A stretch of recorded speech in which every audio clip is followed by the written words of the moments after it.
I spent so many years being super, super sensitive, feeling like I was wrong for it, being made wrong for it, feeling uncomfortable in so many situations because my nervous system was on freaking like overload.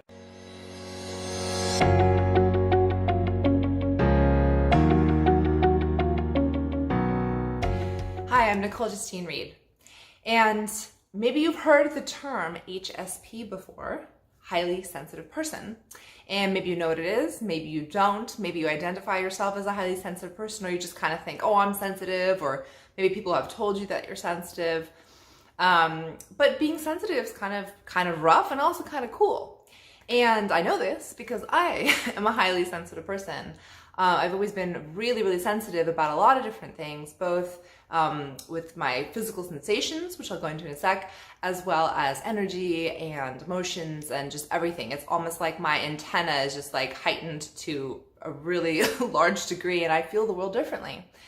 And so when I started stumbling upon resources on HSPs, like years and years ago, I thought, oh my gosh, this person is describing me completely. This is a real thing, right? Because I was walking around wondering why, like most people, not no one, but most people weren't feeling or experiencing life the way that I was.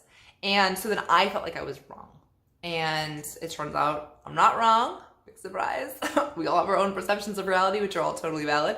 But not only is mine valid, I'm not the only one experiencing this. So, I'm forgetting the woman's name, but there's a woman who started the whole HSP awareness, and a lot of books have kind of popped up around that. So please go, research, obviously, whatever she said.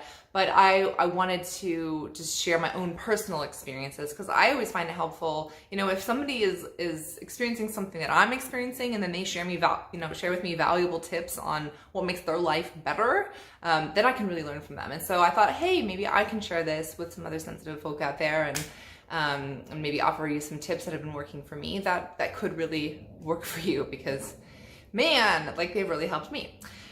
So, as far as I remember, about 20% of the population are highly sensitive people. Now, I don't know where they got this number, and I don't even know if that's really true, because I honestly think that more and more sensitive beings are popping onto the earth, even as we speak right now. And also, there's probably a lot of people who maybe haven't accepted or noticed, or owned that they are sensitive, or, whatever. So who knows what these numbers are, but that's like a fifth of the population, which is a significant amount of people, but it's also not so significant where like you're gonna feel like you're the majority, because you're not. You're still the minority. And so what I want to do is create a little bit of like a little mini series on HSP, and we're gonna go over all the different things like auditory sensitivity. When sounds bother you, what the heck do you do about that, and like how that can show up, and what are the things that might be irritating you.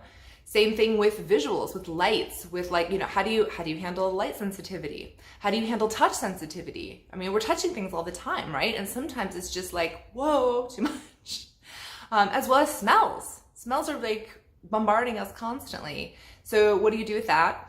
And also like, how do you know if any of these are, your sensitivity? I'm just gonna kind of describe what I've experienced, because I'm sensitive in all of these realms, like seriously, all of these realms, as well as energetic sensitivity and emotional sensitivity.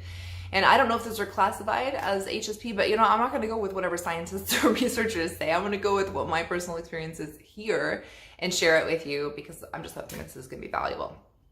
So each video is going to kind of address each of these things. So we're going to go over that in the next few days. And what I really want to share with you right now, and this is the big takeaway that I'm going to reiterate throughout all of these, is that this is about you really learning about yourself, really understanding yourself, and owning it, right? Because I spent so many years being super, super sensitive, feeling like I was wrong for it, being made wrong for it, feeling uncomfortable in so many situations because my nervous system was on freaking like overload. And then I'd have meltdowns, and like I just felt like I couldn't function in life.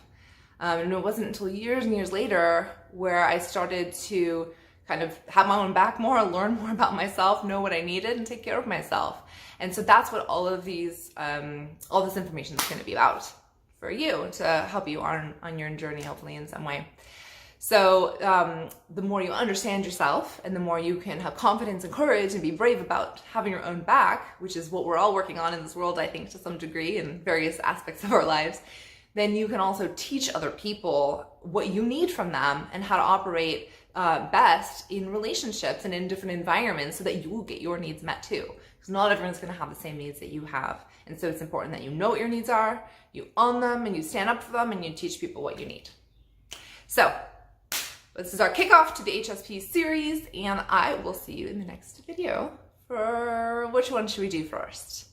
Let's do auditory sensitivity first. See you then.